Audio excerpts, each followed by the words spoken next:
নমস্কার বন্ধুরা, চলে এসেছি তোমাদের কাছে নতুন একটা ভিডিও নিয়ে।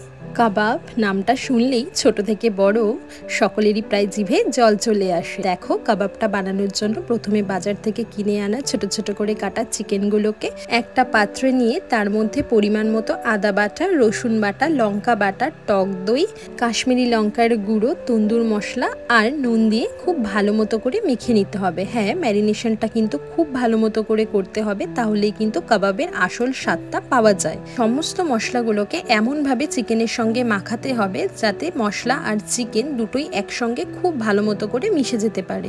এরপরে আরও কিছুটা লঙ্কার গুঁড়ো দিয়েছিলাম। এই লঙ্কার গুঁড়োটাই কিন্তু ঝাল হয় না, কিন্তু খুব সুন্দর একটা কালার আসে। কাবাবের স্বাদটা দ্বিগুণ করতে এরপর এর মধ্যে দিয়েছিলাম মেল্টেড বাটার। বাটারের পরিমাণটা কিন্তু একটু বেশি দিতে হবে।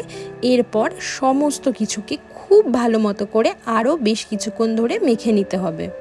বাড়িতে কাবাব বানানো কিন্তু ভীষণই সোজা। আমার দেখানো এই পদ্ধতিতে তোমরা কিন্তু অবশ্যই একবার বাড়িতে কাবাবটা বানিয়ে দেখো। আশা করছি তোমাদের খুবই ভালো লাগবে।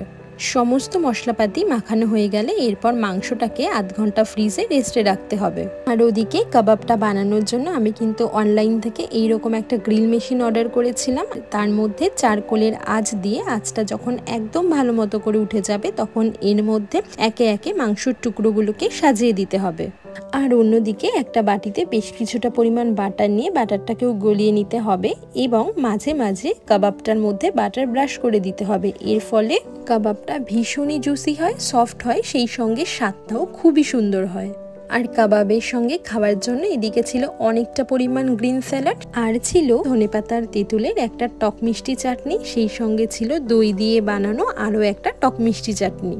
সহজ পদ্ধতিতে সম্পূর্ণ রেসিপি কিন্তু তোমাদের সাথে শেয়ার করেই দিলাম। এবার তোমরাও ঝটপট বানিয়ে ফেলো দেখি।